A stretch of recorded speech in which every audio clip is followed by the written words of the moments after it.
one main question to you. Why are you engaged in the fighting the present Iranian system? I think it's a very good and fundamental question. But if I want to answer you properly, I need to really go back a little bit in the history of Iran. In 1979, when Iranian people rose against Shah's dictatorship, their main aspiration was really to bring about democracy, human rights, social and economic justice. Unfortunately, it was a very unique circumstances at that time that the major opposition movement were imprisoned by Shah Savak agents. So because of their absence and because of previous dictatorship, the general public was not aware about true nature of Islamic fundamentalism. That was the major aim of Khomeini and the ruling theocracy in Iran. So they almost, you could say, hijacked Iranian people's revolution, and instead of directing it towards democracy, for a true social economic justice, human rights, women's rights, they turned it and diverted it into theocracy. Where were you at that time? Well, actually, at the time, I was very much involved with the student movement back in the United States, opposing Shah's dictatorship. And what were you doing in the United States? Well, actually, I was educating and getting my higher degree as an electrical engineer. Our hope was to see human rights, democracy, and particularly women's rights in Iran. But unfortunately, I have to say that the ruling regime betrayed and deceived the Iranian general public, and there was no free election but a referendum, and the only choice people had was really to choose either between an Islamic republic or to go back to Shah's system. So obviously the Iranian people had no choice, and the ruling theocracy was a religious dictatorship much, much worse than Shah's dictatorship. Then things happened in Iran. From there on, when Khomeini returned, everything, in your opinion for sure, went wrong. It became a dictatorship much worse than the Shah ruled the country. You might disagree to that, but that's the opinion I have. And then you decided to join the movement against that regime. Well, of course, if I may, we received lots of reports. Particularly, we had very strong contact with the student movement in Iran and the major democratic opposition, led particularly by Mrs. Rajavi and Mr. Masoud Rajavi, the leader of the opposition movement. They were Muslim, but they were democratic, tolerant, very progressive Muslims that, in my view, played an essential role in order to be able to expose the true nature of Khomeini and the ruling theocracy. Because they were Muslim, they were able to actually distinguish between democracy, tolerant and progressive view of Islam, and extremism, reactionary interpretation of the mullahs from Islam, misusing the religion in order to justify religion. And particularly when they had so-called Sharia laws, that in the name of religion, they tried to institutionalize the repression and justify it in the name of God. You, or one in your position, needs courage, needs optimism, needs strength. From where do you get it? I think because of first of all, I really have to honestly tell you that Mrs. Maryam Rajavi played an important role in mobilizing particularly women movement in Iran, because we soon found out that if we wanted equal rights for women, we first had to challenge this theocratic dictatorship ruling our country for democracy, for freedom. And so parallel together, our commitment to this goal, which was establishing human rights and true democracy in Iran, I have to say was our main motivation. The second was that There were hundreds of friends, particularly university students, which most of them, my friends, colleagues, family, relatives, that because of this same commitment and the goal that we all shared, lost their lives, and they were executed either as political prisoners or human rights activists or women activists. So I always felt huge commitment that I need to continue their strive, their struggle until we get there and until that objective is achieved.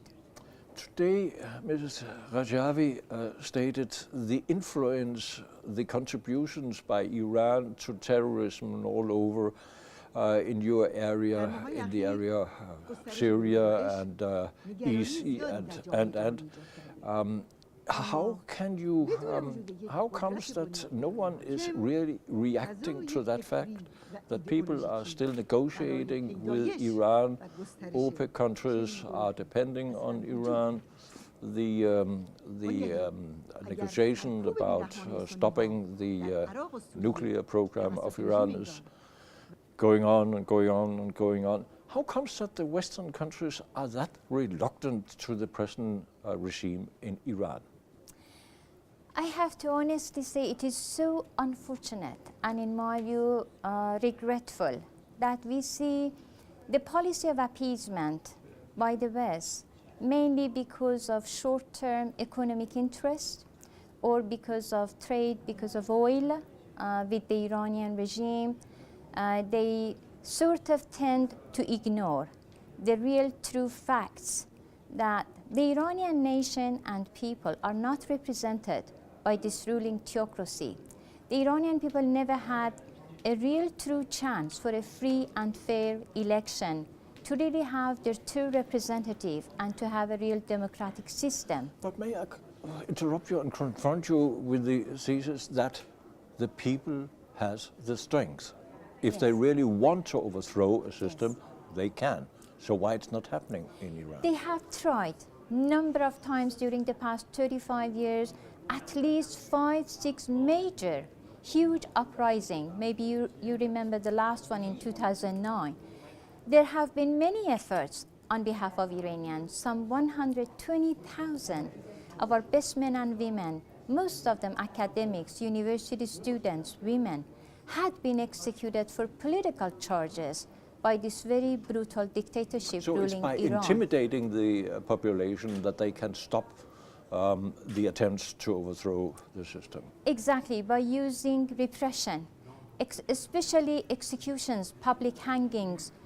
At least some 70 methods of torture have been used by this regime for the past 35 years. So what's the chances for having a change in Iran? I think there is definitely a huge chance because in true reality, this regime is very isolated in Iran. There is no popular support. That is why they resort to such degree of repression to crack down against whatever voice of dissent. So the country is like, if I could tell you, an explosive, you could say, a stage, both politically, socially, economically. But the problem is because of repression, and if I have to say, the situation in the Middle East, the use of export of fundamentalism to other regional countries, which you could see terrorism perpetuating from it by the Iranian regime's agents and terror groups in the Middle East, especially in Iraq, Syria, Lebanon, Yemen, and many other North African countries, as well as this regime ambition to acquire nuclear capability. So they have been trying to threaten and blackmail, in a way, the Western community to give in to various political demands they make. One, to suppress the opposition movement, or in any way to censor the opposition movement, or to censor the realities of what is going on in Iran.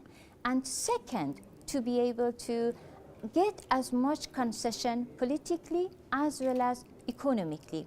So if the Western community imposes sanctions and would be decisive against this regime, it would definitely help the opposition inside the country particularly the Iranian people, would get a very strong signal from the Western countries that will, in a way, encourage them, despite repression, to overcome the fear and this repressive, actually, measures by the Iranian regime to once again pour onto the streets and come together to actually organize the uprising against the totality of religious dictatorship. Your, may I call it, optimism. And I'm sure if I asked you if you were or you are an optimist, your answer will be yes, you have to be.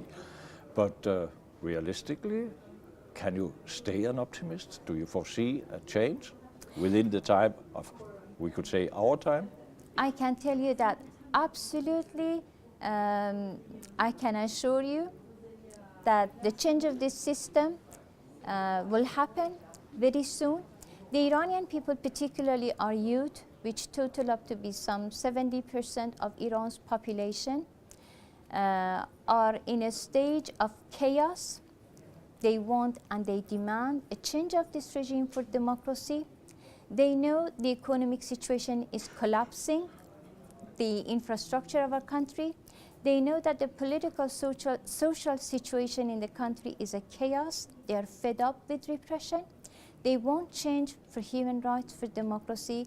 I know and I have no doubt that if the West would impose a decisive policy in dealing with this regime, especially in our view, cutting off its hands from meddling into the affairs of Iraq and Syria, stop trying to unite with this regime and in a way include this regime in coalition in their fight against fundamentalism, and also in terms of their nuclear capability to impose sanctions and not to follow this policy of appeasement in order to ignore the true fact that for 18 years this regime kept the world community in total ignorance of their nuclear ambition and secret program.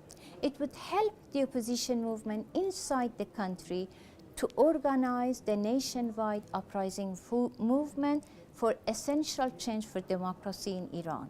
May I thank you for giving that kind of insight, knowledge from Iran. I think we need it. Thank you very much. Thank you so much for giving me the opportunity and chance to share our concern with you. Thank you so much.